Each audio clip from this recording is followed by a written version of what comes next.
Eccoci insieme cari telespettatori con lo speech CGIL del Veneto. Dobbiamo parlare anche quest'anno come ogni anno, ma ritorna, per fortuna che ritornano anche le stagioni positive, nel senso che parliamo di 14ª. Lo facciamo con Giuseppe Di Girolamo, ben ritornato qui con noi della segreteria speech CGIL del Veneto. Grazie. E dico per fortuna di qualcosa di positivo perché abbiamo affrontato tante tematiche che insomma tanto allettanti non erano. Questi qua sono soldi che dovrebbero entrare e bisogna però ricordare alcune cose in particolare, no? Quindi noi cogliamo questa opportunità per segnalarlo un po' a tutti e siamo supportati anche dalle slide.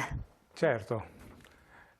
Allora, 14ª, sì adesso dalla regia mentre caricheranno le slide, che sì. quando dovrebbe esserci questa 14ª? Allora, diciamo intanto una buona notizia dentro questo momento di crisi, e quindi i pensionati beneficeranno di questa mensilità aggiuntiva, ecco, che insomma dà una boccata d'ossigeno, soprattutto sulle pensioni basse. Quanti sono circa i beneficiari? Allora, i beneficiari sono 265.000 nel Veneto.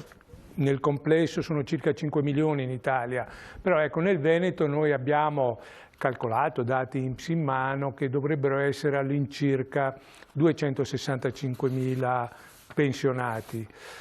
Sono divisi su due fasce, perché abbiamo la 14ª, come dire, viene attribuita in base a dei criteri, tra cui anche quello dei limiti di reddito.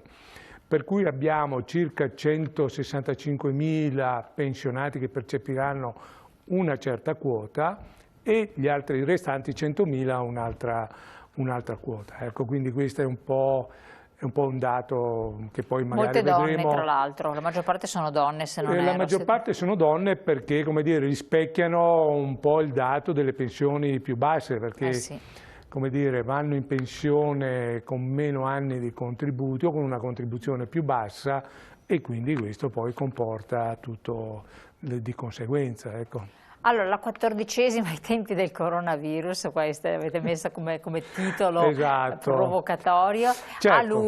a luglio, vero? Esatto, proprio perché è una boccata d'ossigeno, indubbiamente, perché noi stiamo parlando di pensioni, come dire, molto, molto basse, quindi queste cifre, che pur non sono grandi cifre, perché è vero che sono nette, questo è il primo dato, a differenza di altre volte, che è un dato netto, che non va a incidere sul fisco, e quindi è un aiuto che va al pensionato, ma noi da una nostra ricerca che abbiamo fatto abbiamo rilevato che, come dire, molti pensionati questi soldi li destineranno ai figli e ai nipoti. Ecco, questo è un altro dato importante da sottolineare, cioè che questa 14ª appunto servirà soprattutto per aiutare i figli e i nipoti. Ma se già percepiscono così poco, come si fa di necessità virtù, come dire, persone che sono abituate a vivere con poco poi, come dire, tarano i loro livelli di consumi, di qualità della vita su questo aspetto. Infatti sappiamo che uno dei problemi è proprio questo, pensionati che come dire, non si curano come dovrebbero, soprattutto su alcune questioni come le spese dentistiche, oculistiche o altri tipi di questo genere. Ecco. Però appunto la 14ª è stata data proprio, è stata instaurata nel 2007 dal governo Prodi, proprio in virtù di questo fatto, cioè quello di dare un minimo di potere d'acquisto in più alle persone anziane. Tra l'altro c'è da dire una cosa, e cioè che la 14ª è legata ai livelli di contribuzione. Quindi vuol dire che si tiene conto della mia vita lavorativa, degli anni di contributi che ho versato, ma poi avremo modo di vederlo. A noi interessa soprattutto un dato, insomma, se vediamo che è inversamente proporzionale, cioè la quota di limite di reddito più basso ha più donne in quella fascia, invece man mano che si alza il limite di reddito, come dire, si abbassa la quota di donne. Questo proprio per sottolineare l'aspetto che evidenziava lei prima, e cioè che purtroppo le donne hanno le pensioni più basse.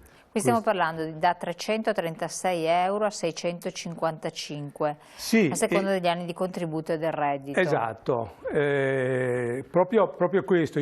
Come dire, noi abbiamo un livello che va dai 336 euro, può arrivare a un massimo di 655. E si incrociano i dati, cioè se io ho un livello di reddito basso ed ho un livello di contribuzione alto, allora avrò il massimo della 14ª, che è appunto di 655 euro. Se invece ho pochi anni di contribuzione, cioè ammettiamo che ho 15 anni di contribuzione, però ho un livello di reddito che è di 13.000 rotti euro, allora la mia 14ª sarà inferiore, sarà più bassa, cioè di 336 euro. Ecco, quindi si incrociano un po' questi dati. Ecco. Poi vediamo un po' anche l'altra slide di supporto. Secondo i dati dell'INPS elaborati dallo SFIP, che voi elaborate tra l'altro questi dati, certo, ricordiamolo sì. sempre, avete questa attività di ricerca, di indagine che è importante. Certo, noi cerchiamo sempre di monitorare la situazione perché questo poi ci permette anche di, come dire, di potenziare quella campagna dei diritti inespressi che noi facciamo. Quindi se noi ci rendiamo conto, ad esempio, nelle nostre ricerche, nel monitorare i dati, che ad esempio le donne, molte donne con la pensione non hanno fatto tutti la domanda dei contributi figurativi della maternità, ecco che allora noi facciamo una campagna per cercare di recuperare questo dato, oppure sugli assegni familiari piuttosto che su altre questioni. Ecco, quindi il monitorare, tenere monitorato i dati ci permette anche poi di puntualizzare meglio le nostre rivendicazioni. Certo, sono comunque circa 165.000, come dicevamo, gli anziani che ricevono pensioni inferiori a 1,5 volte il trattamento minimo, quindi al di sotto dei 673 euro lordi mensili. Ecco, io direi intanto una questione, cioè perché le domande sono 4 qua, ecco, per spiegare un po' alle persone che cos'è la 14ª, a chi spetta, quanto ammonta, che abbiamo visto poc'anzi, e cosa bisogna fare per riceverla. Diciamo che sono un po' queste le domande. Intanto la 14ª è una somma aggiuntiva, appunto, ed è stata creata per salvaguardare il potere d'acquisto dei pensionati. Non viene tassata.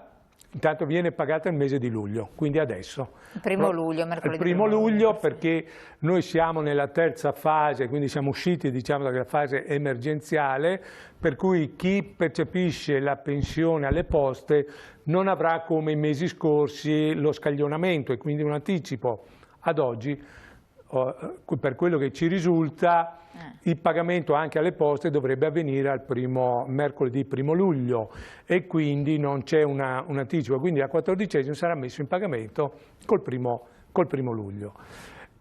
Non viene tassata e non è considerata ai redditi dei fini fiscali. Ecco, questo è un primo dato. Ecco, chiedo dalla regia se vanno in onda con la slide precedente, dove c'erano i 3 circolini che ci spiega la 14ª, quindi a chi spetta, perché poi magari uno si chiede, ma a chi... Eccola qua, perfetto. Ecco, quello chiarisce appunto a chi spetta. Intanto bisogna avere compiuti 64 anni di età. Questo è il primo dato, quindi chi è giovane... No, se uno li compie a novembre, dicembre? Prenderà i 12esimi e li prenderà a dicembre, quindi non a luglio ma a dicembre. Cioè io compio i 64 anni nel mese di agosto, quindi dovrò tener conto di agosto, settembre, prima del 15, agosto, settembre, ottobre, novembre e dicembre, quindi prenderò 5 dodicesimi della 14ª e la percepirò a dicembre. Okay. Mi sarà messa in pagamento a dicembre, certo. Quindi occhio al compleanno, questo è un altro dato da tenere. Sì, perché magari uno non ci pensa, l'anno del 64, no, bisogna stare molto attenti. Esatto, quindi stiamo parlando di persone che hanno compiuto 64 anni, quindi quelli che sono giovani, diciamo, devono aspettare per la 14ª. L'altro dato sono i limiti di reddito. E noi abbiamo due fasce, come avevamo detto, e quindi anche l'importo varia dai 336 euro ai 655, appunto, a secondo dell'importo del limite di reddito. Ma bisogna fare l'ISEE? Beh, in questo caso no, perché l'INPS ha già i nostri dati. E dopo vedremo che è tra virgolette in automatico, perché appunto l'INPS ha già tutti i dati per poterla erogare. C'è un terzo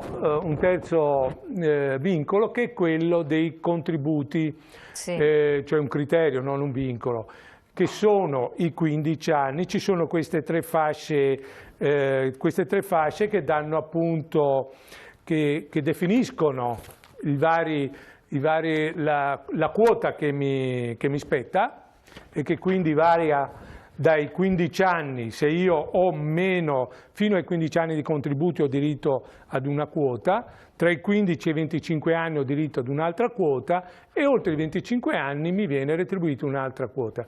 Quindi la quota aumenta in base agli anni di contributi che tra l'altro è diviso anche un'altra cosa, ognuno deve guardare se è stato lavoratore dipendente oppure un lavoratore autonomo, esatto. Perché allora a quegli anni che ho detto prima si vanno aggiunti altri 3 anni, quindi non sono più 15 ma diventano 18, non sono più 25 ma diventano 28, e quindi poi oltre i 28 anni.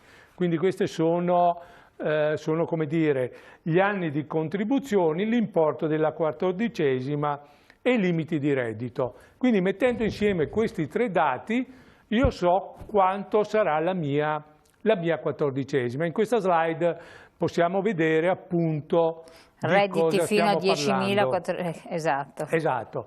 Quando noi parliamo appunto di un reddito fino ai 10.000 e 0,47 euro, stiamo parlando di 437 euro se ho fino ai 15 anni di contributi, oppure di 546 se sono nella fascia tra i 15 e i 25 anni, oppure dei 655 euro che è il massimo se sono oltre i 25 anni, ma sono appunto dentro ai 10.000 erotti euro.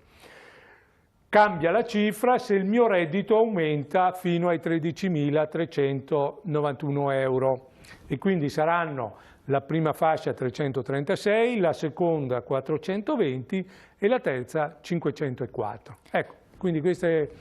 Come mai questa differenza? La 14ª nasce appunto nel 2007 come un unico reddito. Poi nel 2017 noi, grazie ad un accordo che abbiamo fatto, abbiamo esteso questa 14ª appunto a chi aveva il reddito fino ai 13.000 euro, ed abbiamo allargato a loro, a questa platea, ed abbiamo incrementato invece la platea che aveva prima, cioè di quella dei 10.000 euro. Ecco, quindi questa operazione ci ha permesso di poter tutelare anche chi ha la pensione tra virgolette un po' più alta, perché stiamo sempre parlando di pensioni che stanno dentro alle 2 volte il trattamento minimo, ecco, quindi parliamo di pensioni intorno ai 1.000 euro, poco più, ecco, che non sono grandi pensioni, insomma, come abbiamo avuto modo di dire anche in altre occasioni, insomma. Queste persone automaticamente la ricevono, non è che bisogna fare delle domande? Allora, no, è una di quelle prestazioni che sono in automatico e quindi non a domanda,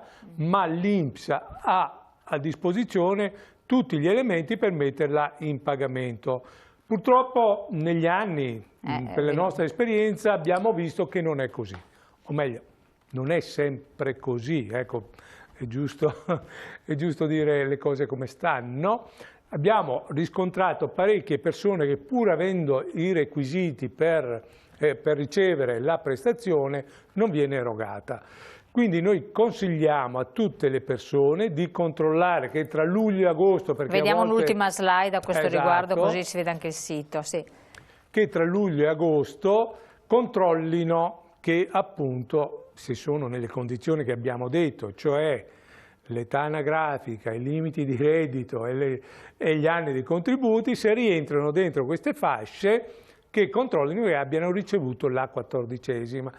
Altrimenti il nostro consiglio è, quando è a settembre, quindi non prima perché non serve, di venire presso i nostri uffici per un controllo della pensione e quindi noi controlleremo se quel diritto è maturato o meno. Tra l'altro noi abbiamo riaperto le sedi e quindi, ecco, a differenza di altri, noi abbiamo riaperto le sedi e quindi troveranno i nostri operatori che sono in grado di poter dare tutte le risposte che servono. Perfetto, siamo in chiusura, un'ultima battuta. Un'ultima battuta, attenzione, c'è una norma a cui bisogna stare attenti, perché prendiamo un pensionato che... Siamo in chiusura, velocissimo. Velocissimo, allora c'è una clausola di salvaguardia da guardare e l'ultima cosa appunto, noi diciamo, noi in altri momenti l'anno scorso avevamo chiesto un'estensione di questa 14ª, per cui adesso faremo tutte, come dire, le analisi del caso, le valutazioni e vedremo anche come portare avanti le rivendicazioni dei pensionati che ne hanno proprio bisogno. Assolutamente, quindi se c'è un pensionato che si trova in situazione di difficoltà che vi faccia... Noi invitiamo sempre tutti i pensionati a controllare la propria pensione, in ogni caso, che vengano presso i nostri uffici, che noi controlleremo la pensione in ogni caso. Vale sempre la pena controllare la pensione, in modo che se ci sono delle questioni da rivedere, noi ci mettiamo all'opera. Grazie mille. Grazie a voi e grazie ancora per l'invito. A voi, come sempre, quando ci sono diverse questioni anche importanti da fare, il tempo vola, comunque ci saranno prossimi appuntamenti, ricordatevi comunque chiamate per sicurezza per fissare un appuntamento, così non dovete insomma trovarvi in situazioni di difficoltà. Grazie ancora, andiamo in pubblicità, poi continuiamo con le nostre interviste.